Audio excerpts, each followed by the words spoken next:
Ang ugat ng lipa o alingatong. Ito po ay mabisang lunas sa mga may problema sa bato o UTI. Sa mga bato sa bato. Ito rin po ay lunas sa mga taong may rayuma at diabetes.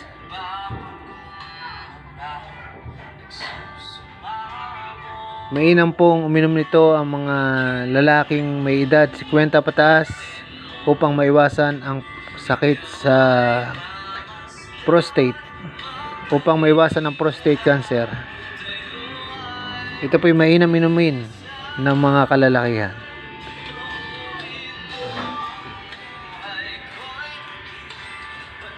Ito po'y makukuha nyo sa gubat at may malapad na dahon. Ingat lang po kayo sa dahon nito at sobrang kate kapag kayo napadikit. At makakabili po nito kayo sa Shopee o Lazada. Hanapin nyo lang po ang alingatong root o ugat ng lipa. Ito po'y mura at pwede nyo pong makuha ng libre sa gubat. Salamat sa Diyos sa halamang gamot na bigay niya sa atin.